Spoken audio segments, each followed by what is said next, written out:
Hi guys, अगर आप इस बार जेईई मेंस का एग्जाम दे रखे हैं और आपको एडमिशन लेना है आईआईटी, एनआईटी, ट्रिपल आईटी, जीएफटीआईस में, तो आपको आपकी स्टेट कोटा किस बेसिस पे मिलता है, कौन स्टूडेंट्स को स्टेट कोटा मिलेगा, कितना मिलता है, ये सारा डिटेल्स में बात करने वाले हैं। क्या क्या डॉक्यूमेंट्स रिक्वायर्ड होता है।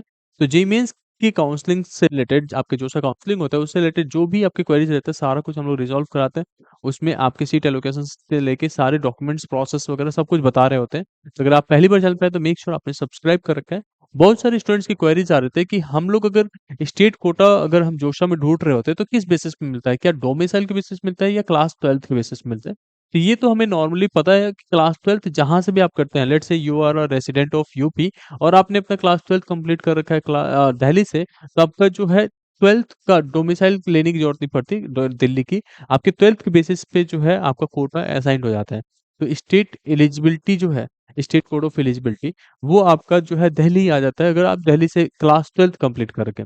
तो जहां से भी आपका 12th कंप्लीट होता है वही आपका स्टेट कोड ऑफ एलिजिबिलिटी बन जाता है और वहां पे ही आपको जो है 50% जो चांसेस सीट्स होते हैं वो आपको वहां पे असाइंड हो जाता है।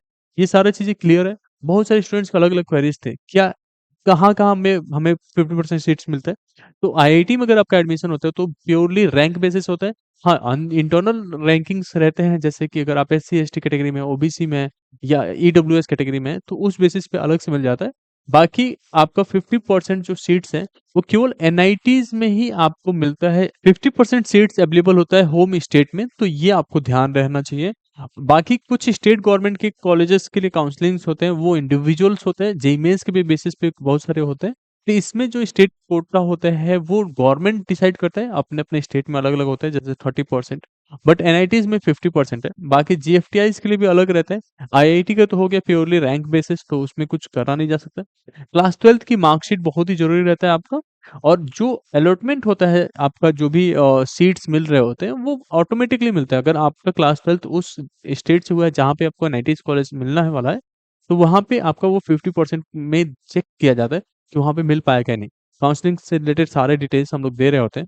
तो अगर आपको किसी भी तरीके का क्वेरीज आ रहे हैं तो आप कमेंट सेक्शन में पूछ सकते हैं, वो सब कुछ हम लोग आपको रिजॉल्व करा के देंगे, ठीक है। तो ये सारा प्रोसेस समझ में आ गया। बहुत सारे स्टूडेंट पूछते हैं कि हम लोग कैसे अप्लाई करेंगे कि हमें होम स्टेट कोटा चाहिए। तो ये सब चीजें ऑटोमेटिकली होता है, सिस्टम पहले से डिटेक्ट कर लेता है कि आप उसके लिए एलिजिबल हैं, तो आपका जो है ऑटोमेटिकली असाइंड हो जाएगा, उसमें आपको परेशान नहीं होना होता है। बाकी कुछ स्टूडेंट्स के लिए था कि क्या क्या डॉक्यूमेंट्स रिक्वायर्ड होगा इसके लिए।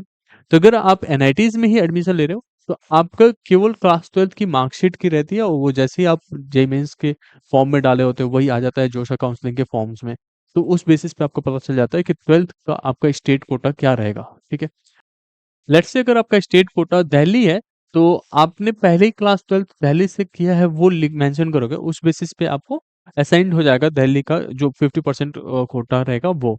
बाकी अगर स्टेट कोटा में जाते हो, जैसे स्टेट काउंसलिंग में जाते हो, लेट्स से कि एकेटी वगैरह के लिए, तो उसमें आपको डोमिसाइल देना जरूरी होता है। लाइक यूपी में है, यूपी की काउंसलिंग में जा रहे हैं आप, तो यूपी का डोमिसाइल होना बहुत ही जरूरी है।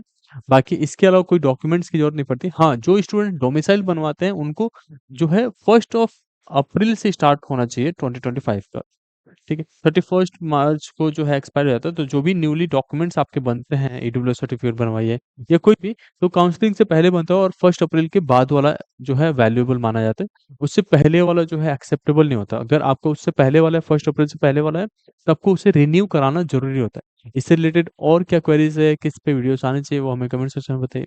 होप इन दैट आपको भी वीडियो पसंद आया होगा। Thank you so much.